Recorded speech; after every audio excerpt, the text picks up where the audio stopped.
Dear बच्चा, सभी का स्वागत है यहाँ पर। और आज हम लोग ये बाद में करने आए हैं जी सीरीज़ का पूरा revision with the help of MCQs, right. तो चलिए स्टार्ट करेंगे हम अपनी इस कक्षा को और बात करेंगे हम लोग यहाँ पर सीरीज़ के बारे में। तो देखिए, सीरीज़ हमारा, अगर मैं आपको रिवाइज़ कराऊँ सारी चीज़ें, तो सीरीज़ हमारी वन डायमेंशनल होती है।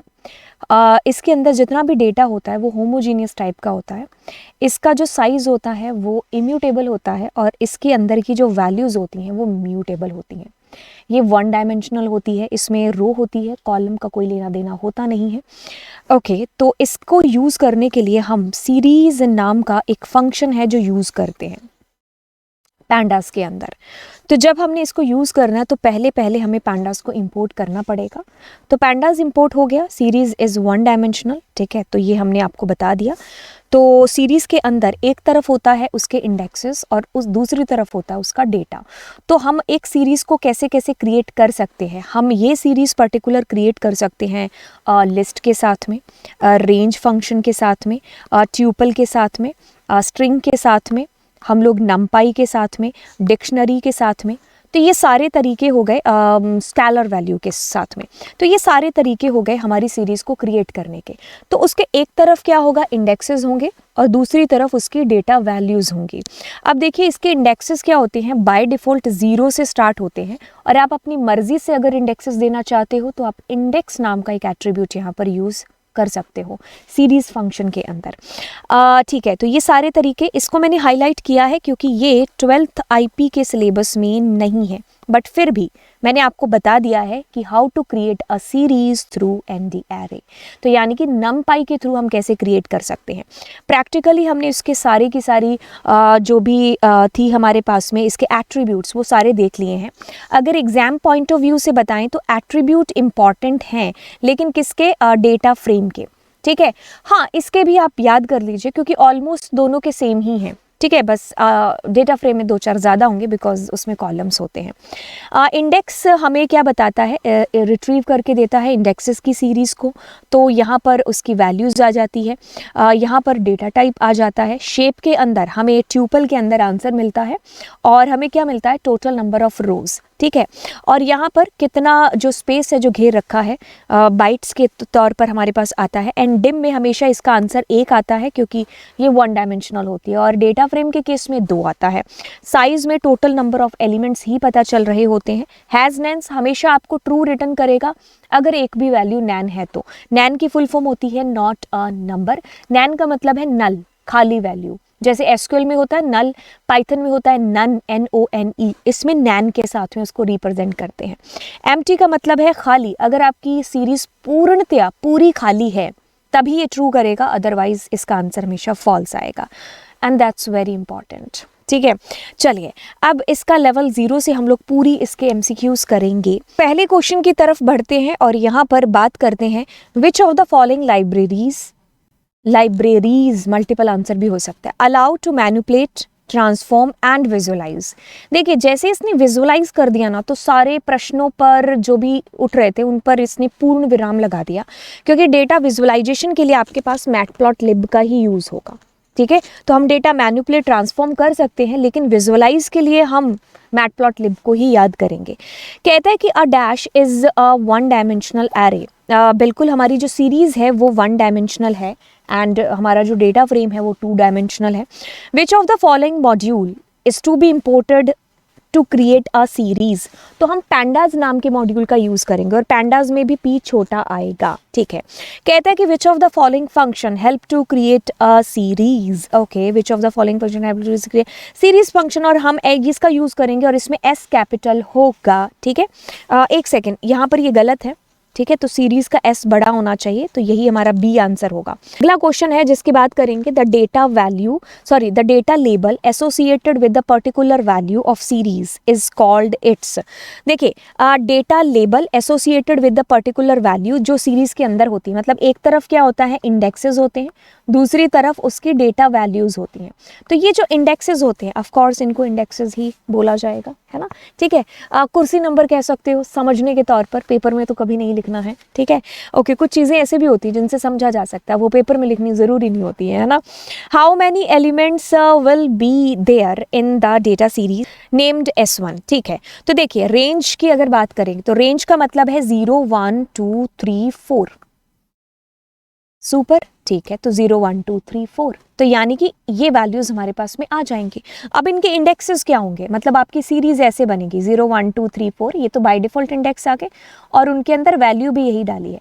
तो ऐसा कोई हार्ड एंड फास्ट कोई रूल नहीं है कि आपके पास में जो वैल्यू, मतलब वैल्यू और इंडेक्स सेम नहीं हो सकते हैं सेम हमारे पास में, राइट। तो येस, इसमें इंडेंटेशन एरर आएगी, तो इसलिए आप इसको थोड़ा सा इधर खिसका देना। बाकी ये हमारी वैल्यू, और इसके अंदर कहा है कि हाउ मैनी एलिमेंट, तो 5 होंगे हमारे पास में टोटल, ठीक है। कहता है कि 5 कैसे होंगे, 5 ऐसे होंगे कि 0 से 1 सेकेंड, 0 से लेकर के 4 तक, तो टोटल कितने हुए 5। कहता है कि missing data in data frame object is represented through NaN के साथ में, NaN means it's not a number, right, okay. तो कहता है आगे क्वेश्चन बढ़ते हैं सीरीज के ही क्वेश्चन की तरफ। Mathematical operation on 2 series object is done by matching. बिल्कुल, मैथमेटिकल जो ऑपरेशन हम लोगों ने किया था, अगर आपको याद हो कि मैंने अगर एक S1 सीरीज बनाई थी, एक S2 सीरीज बनाई थी, अगर उन दोनों को जोड़ा था, जैसे मल फंक्शन था और ऐड फंक्शन था, डिव फंक्शन था, पाव फंक्शन था, है ना, अगर मैंने इनको जोड़ा था, घटाया था, डिवाइड किया था, फ्लो डिवाइड किया था, तो अगर ये सारी चीज़ें कर रहे थे तो वो आपस में उनका इंडेक्स मैच करके कर रहे हैं। तो मतलब S1 में जो डेटा है जिस इंडेक्स पर है, S2 में जो डेटा है उस इंडेक्स पर है, तो वो आपस में ऑपरेट कर रहे हैं, तो हमें इंडेक्सेस को आपस में मैच करते हैं। हाँ, ये क्वेश्चन इंपॉर्टेंट है, ये हमेशा पूछा जाता है। इसका आंसर देखिए क्या आएगा। आपने कहा कि S क्या बड़ा है S से, S हमारी एक सीरीज है और हम एक अल्फाबेट से पूछ रहे हैं, ठीक है, कि उससे बड़ा है कि बराबर है कि नहीं है। अब देखिए आपको नहीं पता इनकी स्काई वैल्यू, तो इट्स ओके ना, ABCD तो पता है, कौन किससे पहले आगे पीछे आता है ये तो पता है। तो आपकी सीरीज कुछ ऐसे बनी होगी, उसके अंदर कुछ कुछ वैल्यूज़ होंगी।